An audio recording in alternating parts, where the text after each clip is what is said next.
जरासंध, ये द्वारिका भी जरासंध की वजह से ही बसाई थी समुद्र में, क्योंकि 17 बार इसने चढ़ाई की कंस के वध के उपरांत।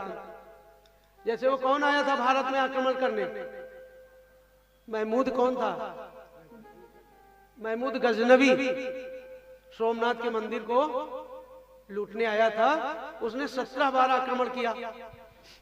इनको हमारे यहाँ भागवत में इनका उल्लेख है, इनके शासन का, इनको म्लेच्छ कहा गया है, म्लेच्छ, इनके शासन का भी उल्लेख है। वेद व्यास भगवान ने बहुत आगे तक लिख दिया है कब क्या होगा। तो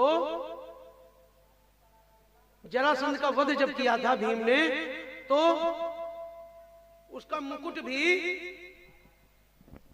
ले आए थे वध करने को उपरांत। ध्यान से सुनिएगा, जरासंध का मुकुट वध करने को उपरांत राजा युधिष्ठिर ले आए थे राजसूय यज्ञ में। उन्होंने उसको धारण नहीं किया, उसको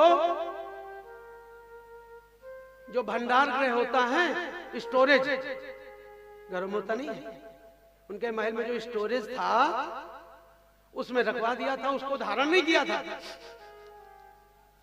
अब जब राजा परीक्षित बन गए और युधिष्ठिर विरक्त भाव से कि अच्छा अगर धृतराष्ट्र और विदुर रुकते तो हो सकता कुछ समय और मन लगता, लेकिन विदुर जी ने उनको समझाया और धृतराष्ट्र भी द्वेष रखता ही था पांडवों से। धृतराष्ट्र चले गया कि बात तो सही कह रहा है, हमने इनके साथ कौन सा अच्छा किया जो हमें प्रेम से रोटी खिलाएंगे, भोजन देंगे। विदुर का आदर बहुत करते थे क्योंकि वो नीतिवान थे, धर्मज्ञ थे। और विदुर जी ने जब धृतराष्ट्र को भेज दिया तो वो भी चले गए कि कौरव पक्ष में तो हम भी न चाहते हुए भी रहते थे, भले अपमान झेलना पड़ता था लेकिन साथ उन्हीं का देना पड़ता था। तो कौरव भी इसी, देखिए आदमी जब गलत होता है तो अपनी आत्मकुंठा से बहुत परेशान होता है। और इधर यह जब राजा बने तो इन्होंने क्या किया, संपूर्ण महल को इन्होंने संपूर्ण महल का भ्रमण किया तो भंडार गृह में वो मुकुट मिल गया। और मुकुट तो बड़ा सुंदर था, लेकिन इस बात का उनको ज्ञान नहीं था कि इसमें क्या है, अधर्मी का मुकुट है।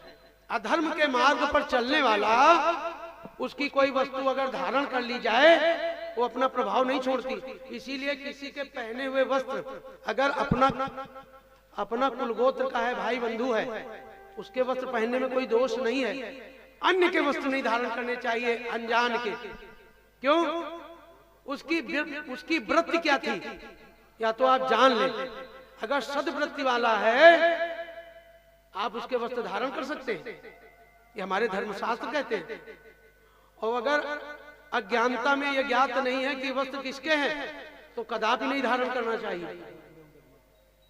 युधिष्ठिर को ज्ञात था कि आतताई 17 बार उसने मथुरा पर आक्रमण किया था। भगवान श्री कृष्ण ने ऐसा नहीं कि डरते थे, उन्होंने देखिए क्रूर से दूर सदा रहिए, चित भंगन होए बचे रहिए। ये समझदार आदमी काम है। अगर क्रूर है, दुष्ट है तो उससे थोड़ा कोशिश करो दूर रहो, उसको ज्यादा तर्क वितर्क में ना पड़ो। नहीं तुम तर्क करोगे कुतर्क करेगा, फिर कुतर्क का और कुतर्क होगा, उसका अंत नहीं होने वाला। इसलिए उससे दूरी बना लीजिए, आपकी समझदारी है। और युधिष्ठिर ने वो मुकुट नहीं धारण किया, इसलिए धर्मनिष्ठ बने रहे। और परीक्षित ने मुकुट धारण किया तो धारण करते ही उसका प्रभाव आ गया। क्या देखता है, मुकुट धारण करके राज भ्रमण के लिए निकला तो देखा एक राजसी वेशभूषा में, देखने में तो राजा जैसा लग रहा है, मुकुट भी धारण है और वस्त्राभूषण से अलंकृत भी है, देखने में तो राजसी वेशभूषा है, लेकिन एक गाय और एक बैल वृषभ उनको डंडे से मार रहा है, गाय रुदन कर रही है। और राजा परीक्षित उसकी इस स्थिति को देखकर व्यथित हुए। उन्होंने कहा, रे मूर्ख, कौन है तू? मेरे राज्य में अनाचार कर रहा है। डंडों से पीट रहा था गाय को। गाय से पूछा, आप कौन हैं? बोले, हम पृथ्वी हैं। ये कलयुग है, कलिकाल है, इसने संपूर्ण धरा को आवृत कर रखा है, संपूर्ण धरा को इसने अपने आगोश में ले रखा है। इससे पूछा, आप कौन है? बोले, हम धर्म हैं। इसके 3 पैर गायब थे, एक पैर से खड़ा था। बोले, आपके 3 पैर? बोले, हम धर्म के अवतार हैं। गाय बोली, हम पृथ्वी के अवतार हैं। बोले, 3 पैर? बोले, 3 पैर हमारे 4 पैर थे, सत्य, दया, सोच, सुचिता और दान।